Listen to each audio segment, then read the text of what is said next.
Everybody, welcome. This is John Townsend. We're on the Dr. Townsend Live program. And this is just a live show where we bring people together for questions, whatever your question is, whether you've got something in marriage or in dating or in parenting or in kidding or in grandparenting or, relationships, as well as things going on internally, like emotions, panic, stress, depression, substances, the hard stuff like that, or whether it has to do with your career. Where am I going in my career, and I want to get a next step, and or I'm already in a career, but I've got some challenges in leadership. We kind of cover the whole growth spectrum, and it's a pretty easy process. I'm here for an hour, and you just call in or text in on whatever venue you're on right now, Facebook Live or Twitter Live or LinkedIn Live, and we talk. And so what we'll try to do is give you an answer that means something, that goes a little deeper than, stop doing bad things, only do good things. We know that's good, but sometimes there's other things involved. We call it the why. What is the why? Because that'll help you solve things forever. And we try to give you something that's doable, that's actionable, because we want to be able to, you will feel like, okay, I'm making progress if I do some steps. So we'll be with you. We're from lots and lots of places. We got a great community here, and I want to introduce you to our producer Stacy, who can tell you whatever I just forgot to tell you. Stacy. Hi everyone, welcome to the Dr. Townsend Live Show. We're so glad that you're here with us today, and remember, we have 1 hour, and don't be bashful. We want you to call in and talk with John. You can type your questions into whatever social platform you're on and watching the show, but we would love it if you would call and speak with John personally. And so if you don't have that number, the number is 1-877-8. By the way, when she gives you this, get a piece of paper, because this is a honking long number. So just don't try to do it in your head. Okay, Stacey. That's right. Grab some pen and paper. Okay. Yeah. And your number is 1-877-853-5257. Again, it's 877-853-5257. And once you dial the number, you're going to need a meeting ID code, and you will use ID code 876-5437-2012.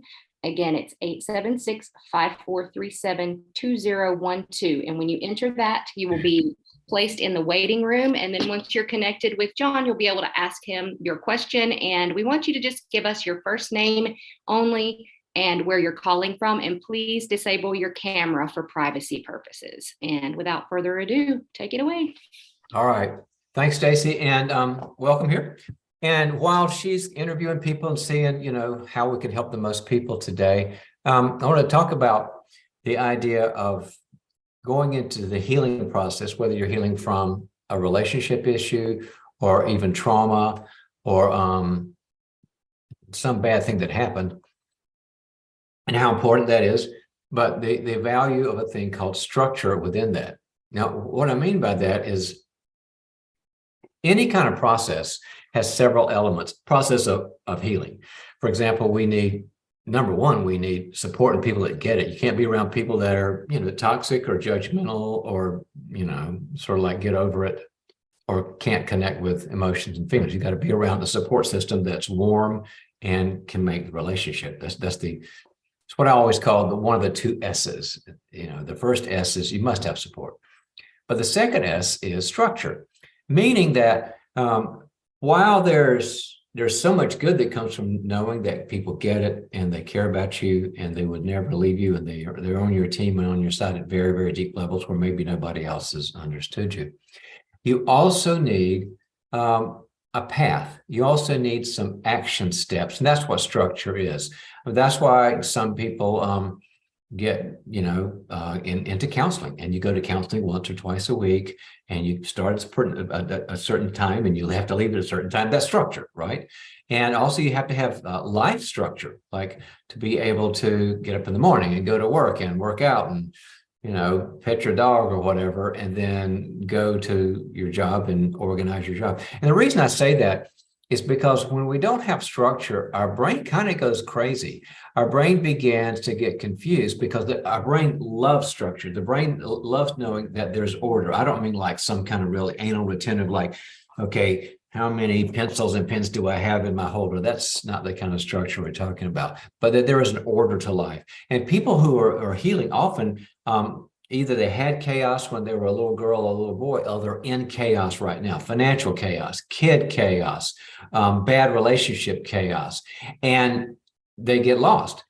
But what you can do besides the support aspect is if you can begin to put together, and if you don't have great structure, if you're kind of artistic and more spontaneous and more of the creative, you might need to have somebody around you who loves you, who can say, let's plot out a logical day for you, a meaningful path for you for the week, and what to do about this problem. They're called, some people call them iterative steps, like steps where you learn something, you do it better the other day, the next way. So, structure, relationship is always first, but be sure you've got a kind of a regimen for life where you do things that are good for you and meaningful for you, and it gets you moving towards goals as well as getting the healing you need. All right, so that's what I wanted to go into. All right, Stacey, I'm ready anytime you're ready. Okay. All right. Your first question is coming from someone on Twitter who is asking you, his name is John also. He says, I'm in between jobs and have just lost 2 family members. How can I gain strength to begin applying for employment again when I am in such immense grief? Very sorry to hear that, especially this, timing could probably have been worse. The holidays are so hard when you've lost people. Okay, now we've got the whole relational loss thing, and we've also got job loss things. And that's a lot. I mean, life is basically love and work. Love is the relationships we're in, and then work is that. So you've got a quadruple hit, 2 in each category. So I want to validate that this is a big deal, John.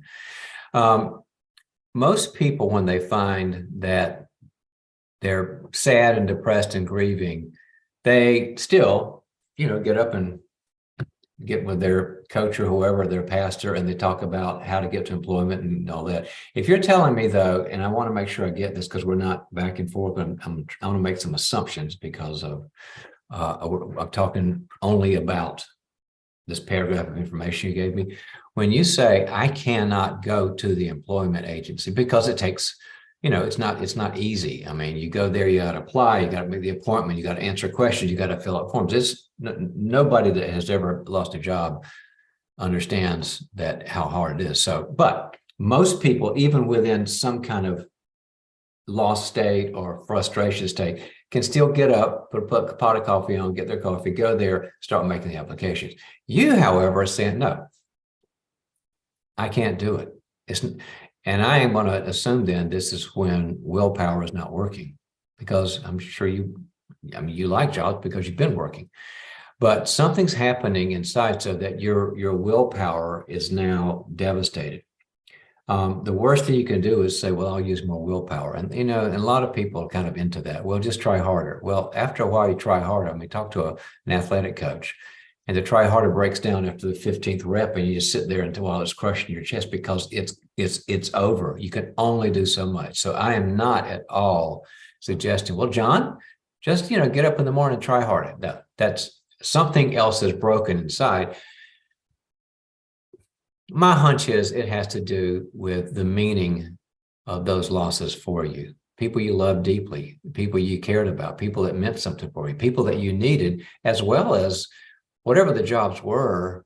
I mean, there's loss of income. Oh my gosh, am I going to be, destitute on the street? Am I not going to take care of my family? Am I going to be homeless? And at higher levels, I like to work and I want to be productive. I don't have that. So it's not just the family losses and the job losses, John. There are deeper meanings of needs you have to feel supported and safe and loved. And as well as that, providing for yourself and being self-sufficient and having purpose. First thing I would want you to do is I want you to, and I don't know you at all, but I want you to get with 3 of the safest people you know. They can be members of your family. They can be members just of friends you have. Maybe you got some cool friends who get it about you. Maybe you've got somebody at church, but and if you say, I don't have any friends, I don't have anybody, then I would say it's time to get a pastor or a counselor or somebody. But what you're describing is pretty serious grief that I think has now moved, because if grief isn't dealt with, grief then moves to depression. And a serious depression can lay you out, John. It can mean you can't get out of bed sometimes. You can't do anything but kind of walk around in the house because there's no energy. The sadness is so great. So number one thing, you've got to get 3 people around you and tell those people, I just need to talk. And don't find any solutions. I got to tell you how much I miss my family or my family members. And, allow them to comfort you and tell you, we're there, we get it, that your losses are real and we understand why you're scared about the job. What happens then, John, is that it's sort of like it becomes fuel for a car that's really broken, and the fuel goes in the tank. It's basically comfort, attunement, those kinds of things. And they got to be the right people again. And then when they tell you, we're on your team, we get you, you're going to start feeling a little bit better. Now, if that doesn't help, you have got to see a psychologist, therapist, somebody with a license, whether it's in the church, in the community, or private practice, and tell them where you are. And then what they'll say is probably, let's do some talk therapy. And if it's really serious and you can't even function, then they're going to have to get you to a psychiatrist for medication. But get the support first. I call it the everyday support. Those 3 people. That's just the people in our lives that love us. Second level is the clinical support, the talk therapy, which is very, very powerful. The third level is medication, but you don't want to go to medication until you've done the other ones. All right. Good luck with that. Absolutely. Sounds super painful, especially like you said at this time of the year. Okay, John, your next question is coming from AJ, and she says she's watching on Facebook now, and she says, I have a question. What is your perspective with my statement? And that is, I'd rather let a man find me and pursue me than I find him and pursue him. I was going to say 100%, but I'd say it's more 110%, AJ. I write about this in a book I wrote with Henry Cloud called Boundaries in Dating. And I understand why it's hard when,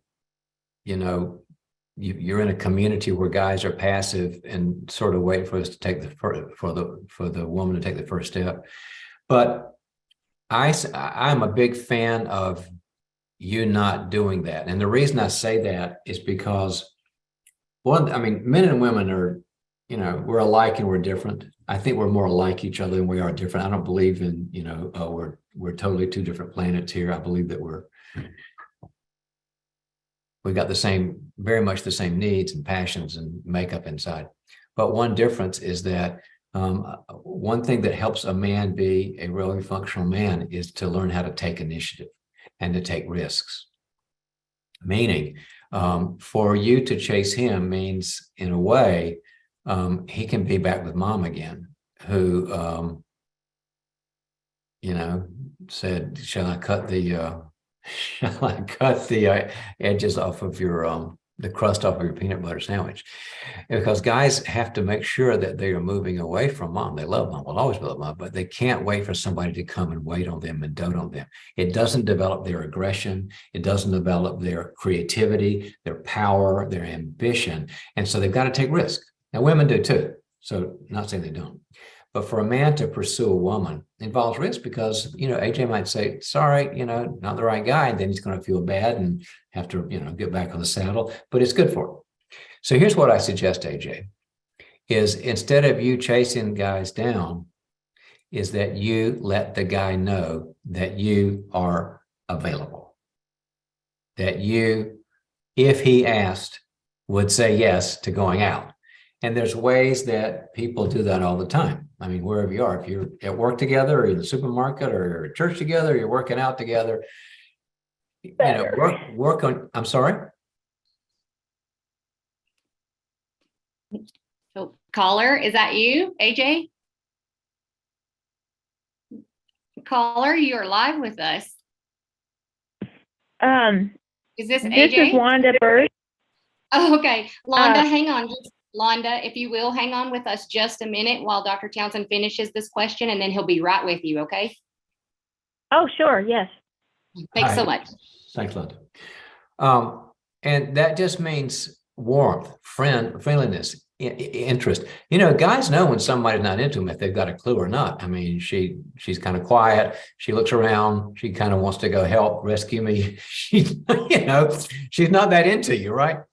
But you let him know you're into him so that his risk, even though it's a risk, is minimized. It's mitigated a little bit. So it's a little bit easier for him to do would you like to go have coffee sometime? So his job is getting away from passivity and mom taking care of, whether he's 20 or 50. I mean, symbolically as well as really. And your job is to let him know, and you don't have to say those words, but let him know that it'd be an okay risk. And what happens then is if he's a good guy and it works out and you guys really have a long-term relationship, you've got a guy who began the relationship not being chased, increasing passivity, increasing entitlement, but you start the relationship with a guy who pursued you. That's where we go with that. Good luck with that, AJ. And get the book, Boundaries in Dating. Okay, Londa, you are live with Dr. Townsend. Go ahead and tell us where you're calling from. I'm calling from Nellies Ford, Virginia, which is near Charlottesville. Hi, Londa. Welcome to the show. Thank you. So what's your question today? What is a godly response to a daughter who has told me how hurtful my actions were in not protecting her from what she considers her emotionally abusive dad? Yeah, that's the gist of my question. This is a long history of also her older sister feeling the same way and me trying to work through that. And now I'm trying to work through it with the younger daughter. Okay, sorry about that. Sounds like a lot of chaos and pretty painful for you. Very, very painful because how's all this affect you? I mean, a parent's worst nightmare is kids that, are just attacking. How are you doing with this? I'm not doing well right now. I mean, I just got a letter today from the younger daughter. I just feel like I just can't. I want everyone to get along and I want us to be a good family. And she's telling me, we'll never be a happy family, Mom. I know you want us to all be this perfect family, but it will never be. And I just, I don't know. I just feel like throwing my hands up. And yet, anyway, she says that she and I were enmeshed, and I believe that we were. And I've worked on that with a therapist, and she's worked with a therapist as well. And okay, now so far so good. I mean, I hear whatever happened in the past happened. It matters, but you're doing a lot of the right things. So when you say what is a godly response, tell me what you don't know, because you're already in motion. Yeah. I don't know. I just, I guess I really am just expecting us to all own up to things, mature in areas, and then we can go forward and be a family in a new kind of way. Do you have reason to expect that? And I understand the desire. We have desires and wishes and all that. Expectations means there's a really, I mean, the people are the kind of people that would own their stuff. So is it a desire or expectation based on reality with who your kids are? No, it's truly, it's not based on reality. It's just this deep desire that I have. It's the desire of any mom to say, why can't we love each other? And it's awful that we don't. Okay. Right. Yeah. So you got how many kids are going sideways? 3 daughters. Yeah, 3 daughters, ages 30, 27, and 21. All right. By the way, you did something really good earlier. I wanted to affirm that. You said, one of them called me, said that we were enmeshed, and you said, yeah, we were. And then you got some help. So you're doing a lot of, whatever the girls are saying, you're doing a lot of right things, but just want to let you know that. Thank you. I needed it. Yeah. So tell me tell me, what's your question? What do I Most do at questions this point? start with how. So like how, How? yeah, start with how. How do I respond now with the way, the oldest is 30, youngest is 21. They're out of the Okay, home. let's They're take on one their at a own. time because we need a kind of a template on this, Londa. Because if we give you all three, it's going to get confusing. But pick the one that's the hardest for you, that kind of turns you upside down the most. Pick one and say, how do I respond to her? Who would that be? Yeah, Between 30 and 23. It's the youngest one, the 21-year-old. All right. Who, yeah. Okay. And obviously, y'all have had conversations beyond email and voicemail, I hope. I mean, you've had some conversations, right? It's been her. She has a few times voiced her, over the years, yeah, voiced her hurt. And, yeah. So it was me trying to understand the depth of it. And then she would get upset at me when I would ask her to, elaborate more so I could understand the depth of it. Okay. And then it kind of falls apart and you don't hear from her for a while and she blames you more. Yes. All right. Let's do a role play and let's try to do it a different way. I've got some ideas to help you do it a different way. So I want you to be your 21-year-old daughter. Give me a fake name. Betty. We're going to call her Betty, and I'm going to be the healthy, skilled Londo. And now, if you made a phone appointment with her, would she talk to you? Probably. I mean, she just today sent me a long email, and I had not heard from her in months. Yeah. All right. Okay. And the email basically said it's all your fault, and you wish the family's trashed and kind of all negative stuff. Well, but she blames the dad the most. What she blames me for not protecting you from the dad. Okay. Yeah. Is that true, by the way? Is there reality to her concern? Yeah. There's some truth in there. Mm-hmm. Okay. All right, but she's never heard you verbalize that she's right. Correct. Yeah. Okay. All right.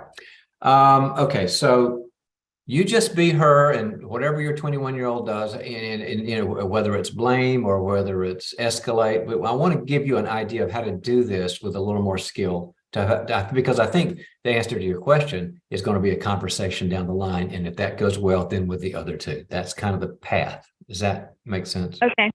All right. Yeah. All right. So we're on the phone. Hey, honey, you're Beth. I'm Londa. Hey, honey. No, you're Betty.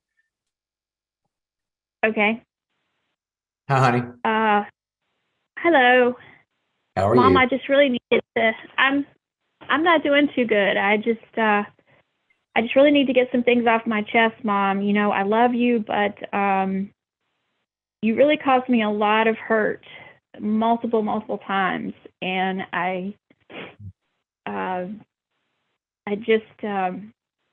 still trying to get over that. I'm still trying to figure it out and move forward. Honey, I'm so sorry. It reminds me of the letter I got the other day from you where you sort of laid out how much hurt there's been and all that. And I am so glad you told me that in the letter, and I want to talk about it. And I'm so glad that you just told me now, because I would never want you to feel that way. And whatever I've done, I want to help as much as I can. So what would help, honey? What can I do that would help? Well, just showing some remorse, that I mean, I was the kid and you were the mom, and you didn't do what a mom was supposed to do. So it would help if I really authentically owned remorse for my part in how you got hurt. That would help. Yeah. Okay. Betty, I let you down, and I love you, and God gave me to you for a relationship. And whatever good things I did, they're not what we're talking about today. I let you down. And especially when I read that part about how I didn't protect you from your father. It's true. And I cannot tell you how sorry I am, because you were the vulnerable one. You were the baby. I was a grown-up. I was in charge. And for whatever reason, I'm not going to excuse myself at all here. It's true that you were hurt and harmed because there was very little protection against him. If I could make it up, I would do anything to make it up and have that whole thing done again. But I can't. And I'm so sorry. Thank you, Mom. I appreciate it. I wish I could do more. I lay up nights thinking about you being the innocent one and the nightmares you went through. I'm so sorry, honey.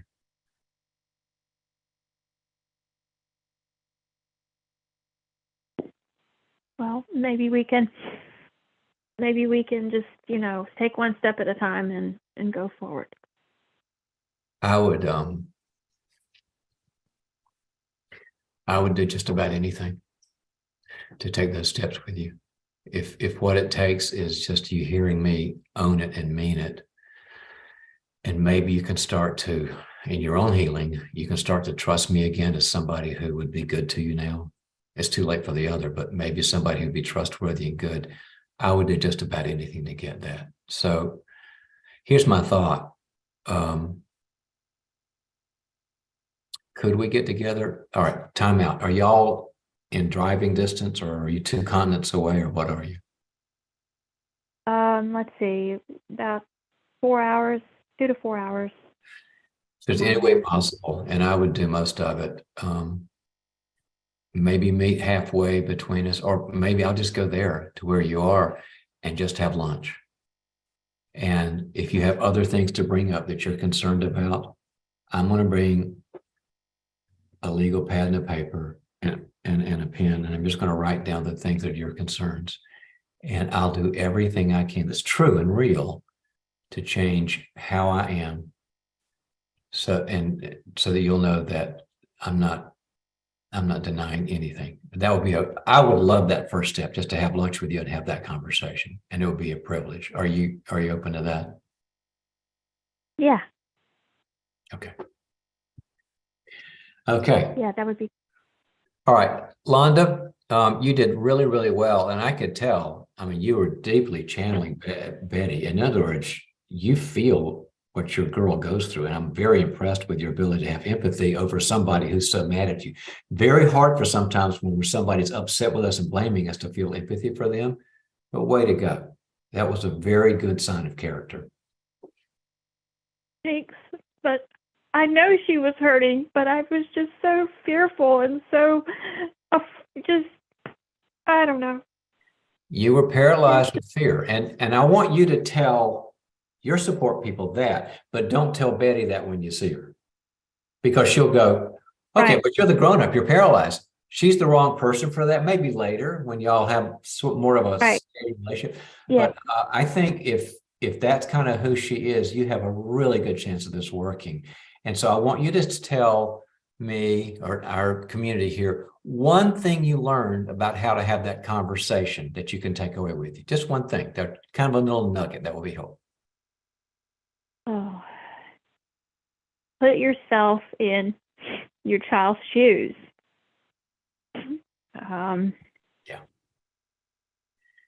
Yeah. That's all they want. And the last thing we can do is, the worst thing we can do as a parent is to explain it. Well, here's the reason I did this, or I had good intents, or look at all the good things to do. We throw that off the table. The kid just is going to check out when we do that. And if you just remember, the little kid inside your little kid just needs you to say, yeah, it happened and I am so sorry. So you're well on your way, Londa. Thank you for calling. Thank you so much. All right. I'm so glad Londa brought that up to us. There's something about the human condition that having that kind of empathy for somebody that's mad is so hard. I was reading this morning in Genesis 4, where God's talking to Cain after he kills Abel. That's like, the first murder in history, right? And he says, the blood, you spilled your brother's blood on the ground, and now the ground's not going to be fruitful for you. You're going to have this life. And you would think right there, Cain would say, I blew it. I'm so sorry. I messed it up with my brother, and I hurt my parents, and I hurt you. And the first thing Cain says is, wait a minute, this is too hard for me. I mean, how am I going to survive? It was totally self-centered. And that never, ever caused a relationship to heal. So don't justify yourself. Don't explain. Do that later when things are solid, but not at that point. I'm so glad Londa called. Okay. Anywho, Stacey, I need to mention the Institute. We got a second? Okay, caller, if you are listening, you're live on the Dr. Townsend live show. Hold on with us just a moment and we'll be right back with you. Yeah, this is, we're in January. And so the January is the kind of, I've got this energy, it's the new me, I've got the goals and all this. And one of the things people do is they start thinking about opportunity in career. Like, I want to take this job and shove it, or I like this job and I want to shove it, but I could do better or whatever. And I want you to consider the Townsend Institute for Leadership and Counseling. We have hundreds and hundreds of students now who are getting great jobs in one of three areas. Either counseling will give you a bachelor's, a master, we won't give it to you, you'll have to earn it, a bachelor's, a master's, or a PhD, fully online, or executive coaching and consulting will give you, you'll earn it, a certificate or a master's degree, accredited master's degree, or organizational leadership, where you can get a certificate or a master's. And our people are getting great jobs. And it's really, education is not an end of itself. It's an opportunity for doors to open, meaning-wise, passion-wise, feeling good about yourself-wise, purpose-wise, financially. And I want you to consider us because things are going great there. We just took on a new fellow. A fellow is a person who's achieved great things, who speaks to our students. Patrick Lencioni, if you've ever heard of him, he's the guy that is the leader, not the world leader in organizational health. Got people like Daniel Amen, world-renowned psychiatrist. And so we got people like that. Now we're going to have an information session. If you're interested in kind of thinking, okay, it's maybe think about these things, whether I'm 25 or 75, January 17th, what's today, 11th? So 6 days from now, we have an information session, online information session. I show up, all the people around the world who are considering us show up online, and I talk about the uniqueness and the opportunity. And then our top faculty members put you into breakthrough groups, either the counseling, you're going to go to the counseling breakthrough or break room, whatever Zoom is, the break room, or the consulting and coaching or leadership. But it's an hour and a half, and you're all done. But if you're ready to take that next step, it won't cost you a cent, and you can find out on a deeper level about us, because we're going to take our next batch of students in late February. So you've got to get in before that. We just graduated a bunch of students a few weeks ago and ran around with mortarboards on campus at Concordia University, Irvine, California, which is our wonderful home. And it was a great experience. Go for the opportunity. Okay, I'm ready, Stacey. Who we got here? Okay. Caller, you are live with Dr. Townsend. Go ahead and tell us your first name and where you're calling from. And thank you for being patient with us. No, thank you so much. Can you hear me okay? Hear you great. Yes. All right. Oh, thank you so much. My name is Cher, and I'm calling from Denver, Colorado.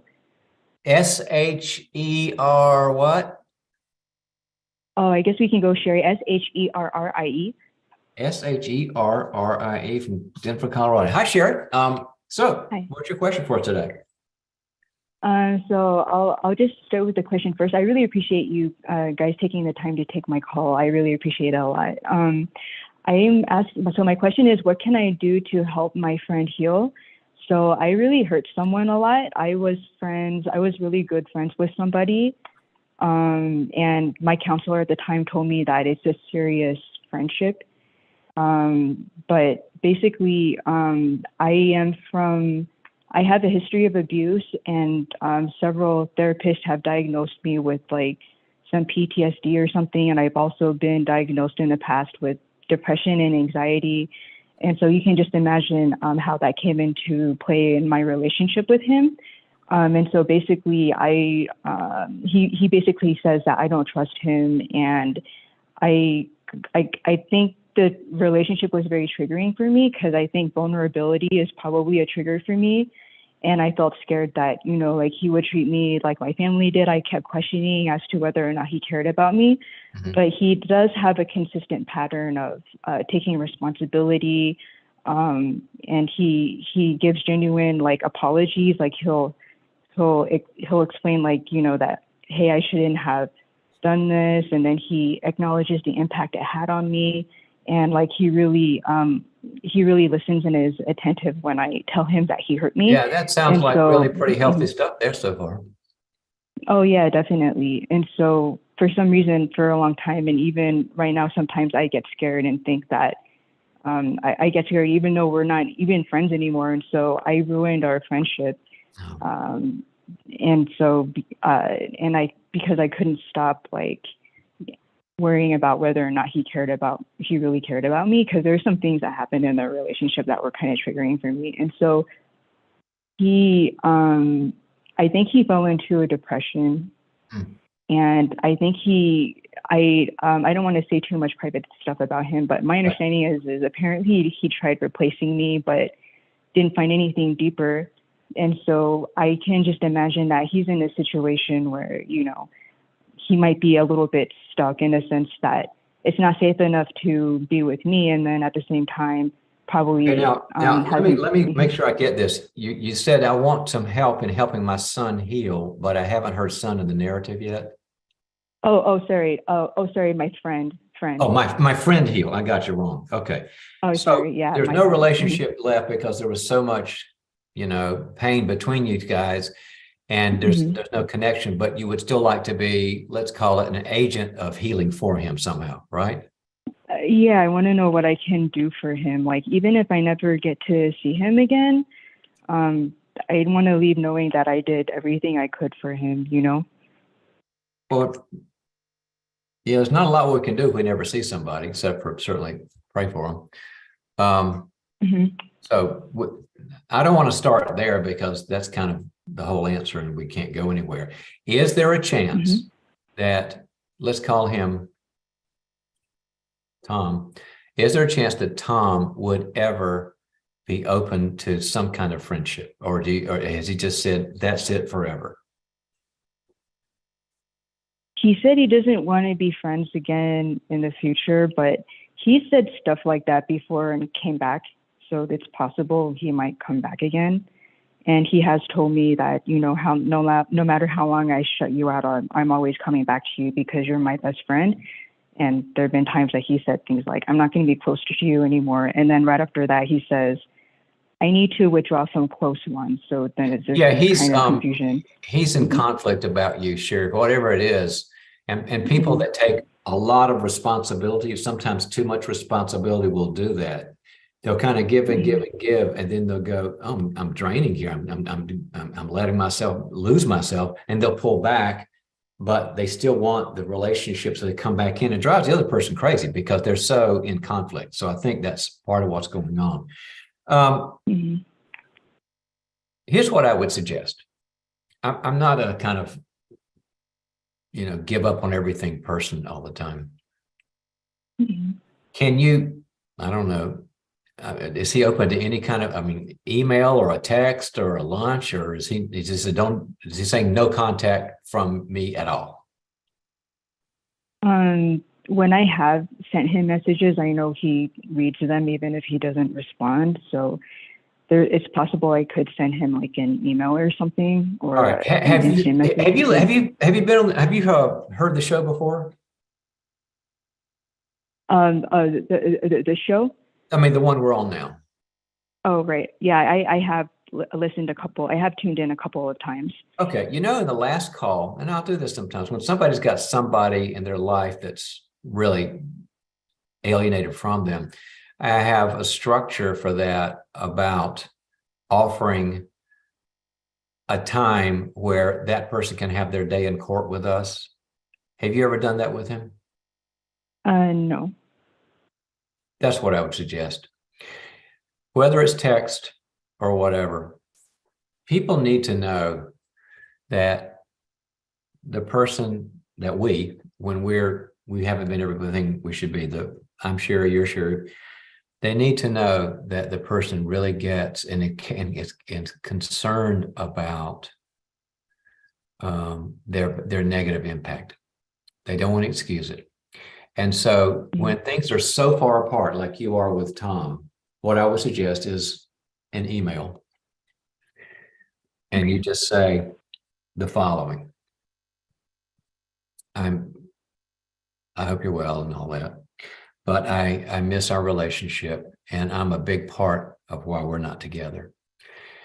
And I know you don't want a friendship, and you don't ever have to respond to this, but I'd like to make a proposal to you that we would have a one-time meeting where you tell me everything that I've done that has hurt, wounded, alienated, harmed you. And don't hold back. I mean, don't yell and scream, but don't hold back. Don't edit it. And Sherry, I'm going to bring a legal pad and a pen. And I'm just going to write down the things that you said have been hard for you. I might ask a few clarifying questions like, okay, when was this? How did that feel? What did you say? What did I say? But I promise you, Tom, I'm not going to excuse myself. I'm not going to say you got it wrong. I'm not going to say you overreacted. I'm not going to say, well, you did it too. I'm just going to get the information because I want to help myself grow and to help us at all. I'm going to take that and I'm going to go home. And I'm going to think about it, talk to my friends about it, talk to my counselor about it, pray about it. And everything that's on that list that's true, I'm going to take responsibility for and change.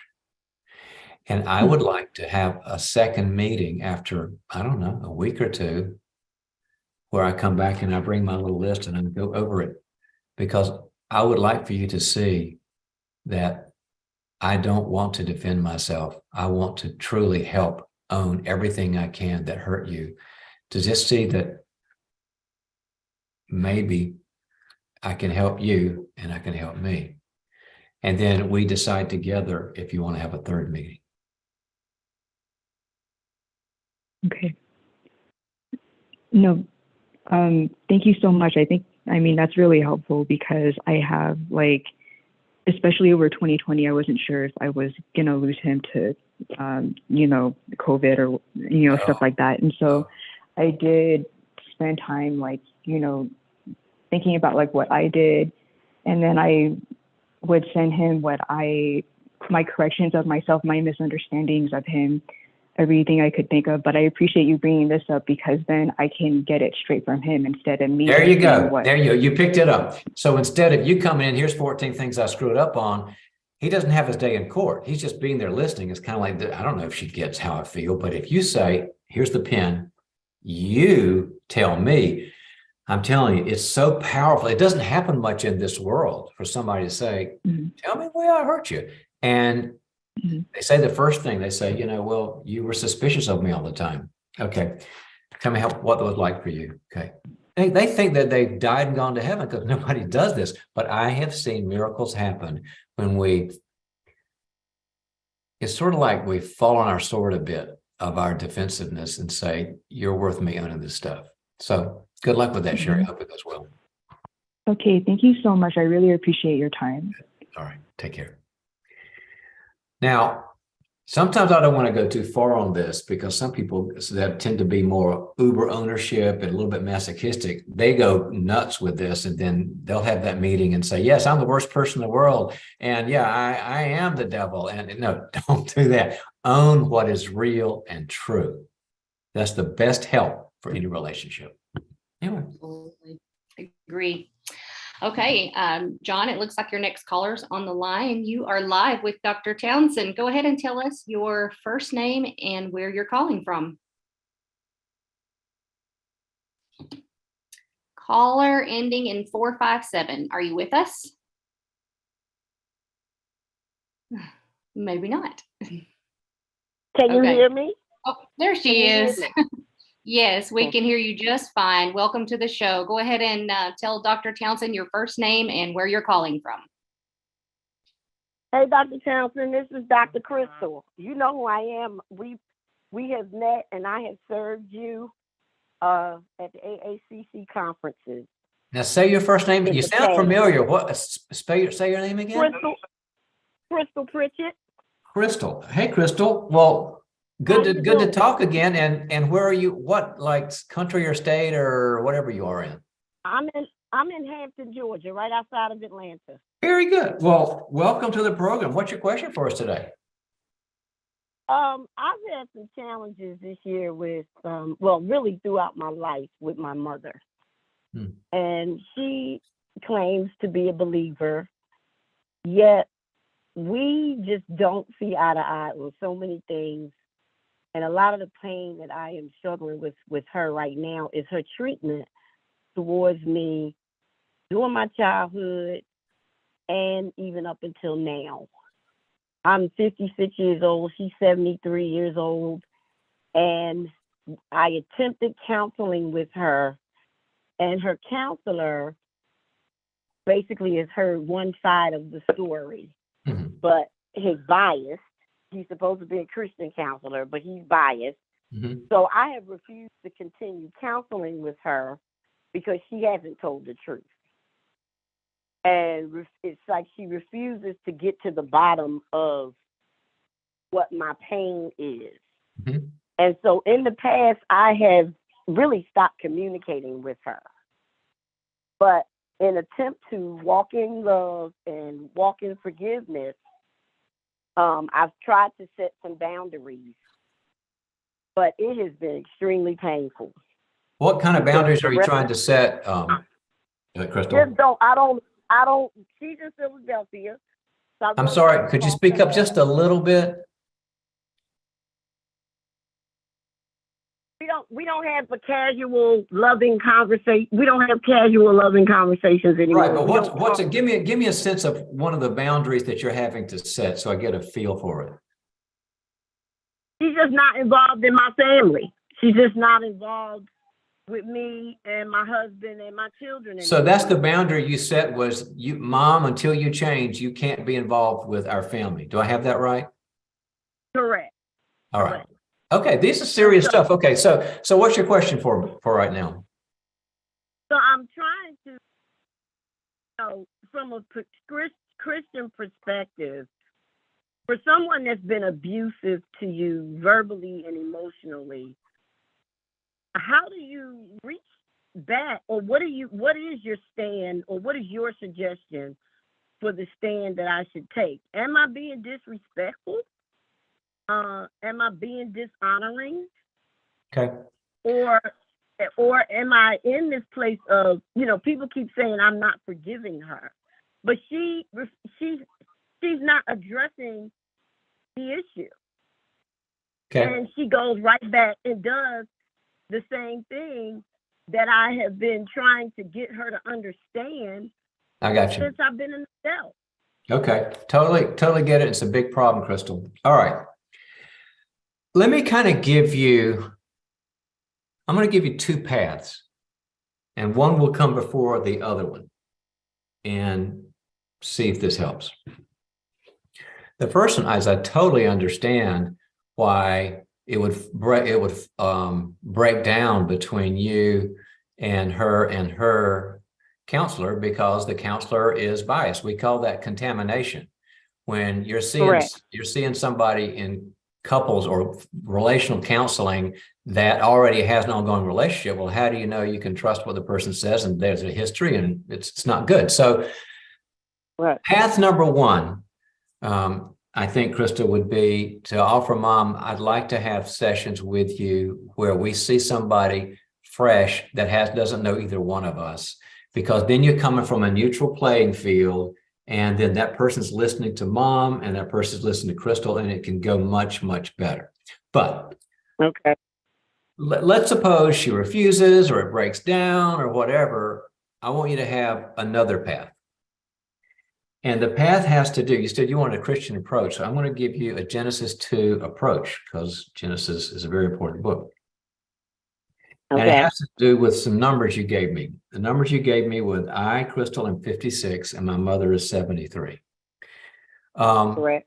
In Genesis 2, it tells us that a person will leave and cleave, meaning Right. at some point we were designed by God to give up financial dependence on mom and dad, emotional dependence on mom and dad, social dependence on mom and dad, and go find our new social system, find love, find peace, find happiness, and all this. And Okay. the reason for that is because that's how God grows us up and populates the world with a lot of loving people. If your mom, if you had told me, my mother is loving and warm and she's a great mom and she's my best friend and I want to spend all this time with her, I would say the same thing to you that I'm getting ready to say. Your mom's very difficult. It's almost irrelevant whether or not your mom is mean or crazy or in denial or wonderful and loving, is that if we have that stance of she's still my best friend and her opinion just kind of can mess me up, we still have not obeyed Genesis 2's command to leave and cleave. We call that a failure to separate, a failure to individuate, a failure to become our own person. So what I would want you to do, I hope number one works out, but I don't know, is to begin working on, in your own growth spheres, counseling in great churches and all that. I want Crystal to work on letting mom go. So that whether mom comes around and she's sorry and she gets it and she owns it, that Crystal's kind of okay, because we call that de-investing. You've de-invested from mom. I get my love needs from my friends and my husband and my buddies and all that. And I am de-investing from my mom. I don't have any other needs for mom to own it, apologize, change. And then you're free of mom. It'd be like if you called me and you said, well, my mom died 10 years ago. And I'd say, well, let's talk about living without her. Your mom's, I want to make your mom somebody you care about. I like your boundaries. If she's crazy and mean and toxic, you got to have boundaries. But I want you to live your life, letting her go, grieving her, and replacing her. And there's the freedom. That's the freedom, Crystal. Okay. All right. And I think I've done that. I think that's the path that I've been on. My childhood was just so broken from her, and I think she's cleaved to me because there has been a place of, I believe, rejection, because she didn't raise me. She was in prison when I was through. I get that, Crystal. And I'm actually, unfortunately, I've got another call I got to get to. But the point is, right, if you spend significant time in your day thinking about your mom's pain or how crazy she is or how she's in denial, you're giving up time you should not to her. And I want you to be thinking of Crystal. I mean, you're AACC person. You're a rock star. You got things to do. You got a world out there. You got people to be with. So you de-invest from analyzing mom and figuring out if she's going to own it or not. You leave and cleave and go find out where your life should be. Thank you, sir. And I'll see you at the next conference. Thank you so much. You will. All right. Take care. Come up and say hi. Okay, I will. Bye-bye. I'll tell you what. It's so hard. With dads, it's hard. But with moms, it's harder because mom was earlier. She's, in the womb, and the brain can't even understand dad for a while. And especially if we have something we need from mom. Respect. I need her to respect me. I need her to own her junk. I need her to see me a good person. I need her to finally unconditionally accept me. Now, if you're 4, 5, 17, 18, okay, I get that. But once you've come along in life, it's time to leave it, grieve it, and go meet those needs in another place.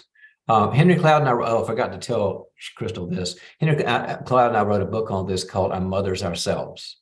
Our mothers, ourselves, which is about the whole, what do I do about a crazy mom? I mean, I love mom. I mean, I love mothers.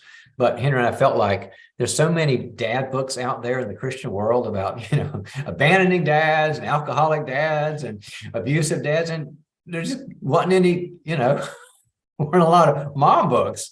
And we thought, that's got to be fair. So we wrote Our Mothers Ourselves. And it's got all that in there to how to grow and love her and respect her, like Crystal and I were talking about, but at the same time, not need her to be somebody else for us so we can move out. emotionally. Anyway, oh, good thought, Stacy. Ultimate Leadership is coming up February 13th through 17th. Ultimate Leadership is a 1-week intensive out here in Orange County, California, where Henry Cloud and I speak at it, and a lot of other great facilitators speak at it, where if on a leadership level, if you'd like to get a, kind of a supercharged breakthrough about your leadership, we've been doing this a long time. And whether you're in business, CEO, pastor, entrepreneur, whatever, it's kind of gives you a new start on your energy or creativity and this sort of thing. It's only 4 or 5 days, but it's a breakthrough experience. So check it out. And Stacey's got the information on the link. Well, what we got time for somebody else, Stacey? You do not. You have several callers in and lots of questions, but they are very deep and you cannot answer them in 4 minutes. I'm sorry, but we want to let everyone know that we are on the very next 2 weeks in a row. Yeah, you mean we're getting more consistent? Oh my gosh, that's weird. Sometimes we have breaks, guys. Apologies for that, but things happen. So we will be live with you the next 2 weeks. Always check all of John's medias as well, because we update you weekly on when we're going to be live, the phone number, share with your friends. Usually an e-blast comes out. So if you're not receiving the e-blast, please go to drtownsend.com and sign up for the e-blast there. And you'll be reminded every week about the show.